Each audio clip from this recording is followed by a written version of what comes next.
So what is computer programming? Well, it's the use of a language like any other language, English, German, and we are communicating with the computer. Now, what are we telling the computer? Well, we're telling the computer what to do, how to perform certain tasks. And tasks in this case, well, those are commands, things like go here, find this, and when you do, you add this or you subtract that. Now, unlike human languages, programming languages use a simplified grammar structure or a simplified syntax, one based on strict logic. And so what does all of that mean? Well, we use programming languages to describe objects. And objects in this case, well, those can refer to two different types of things. You can refer to or describe a literal object, so let's say a mug or a cup, a hollow cylinder with or without a handle, used to carry other objects. Or an object can be an abstract, something like a system. So we can say an object is a system. Perhaps there's a system within the system, a system within the system within the system. There are objects in our system. There can be objects within the system of our systems of our systems. All of this just to say that programming uses a logic-based language to describe an object or a system and how objects and systems interact with each other. Now, if we wanted to boil all of that down into one simple concept, one simple idea, one simple practice, it would be the idea, the practice, the concept of data manipulation. Now, as programmers, all you're going to do, all we ever do, is manipulate data.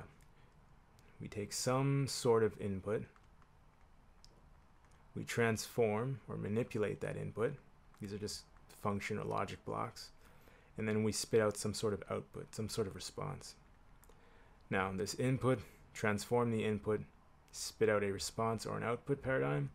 You may have seen that in your Algebra 1 days when you, I think it was your Algebra 1, when you learned about f of x, the function, where you were told that you take some sort of independent variable x, you feed it into a function f of x, and then out pops your y, or your f of x.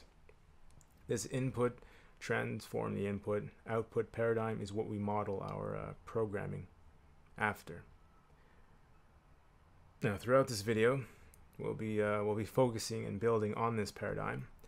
We'll start with let me zoom out a bit.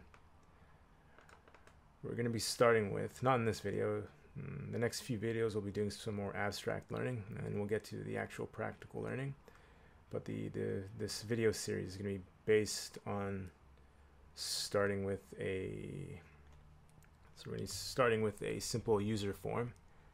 This user form is going to take user input, the data, the input. We're going to transform that input. We're going to run it through some code blocks, and then we're going to spit out a response. Let me just move this a bit. We are going to spit out a response to the user's browser. And so we're going to be working through this input, transform, output, model or paradigm or architecture.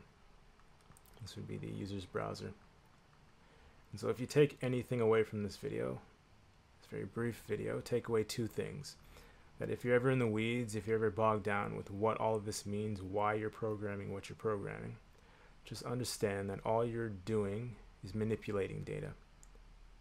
It could be complex data, simple data, mountains of data, just a simple set of data. All you're doing is manipulating data. And how do you think about structuring that process, architecturing that process? Well, that would just be the input, transforming the input of the data, and spitting out a response paradigm. In the next video, we're going to stay on our abstract path. We're not going to do any actual programming yet. And we are going to take a look at programming languages, specifically, in general, how programming languages came to be. And how do we categorize programming languages? Things like high level, medium level, and low level programming languages. Like what differentiates all of these? How do we categorize, or why do we categorize programming languages into these levels? And so that's for the next video, guys.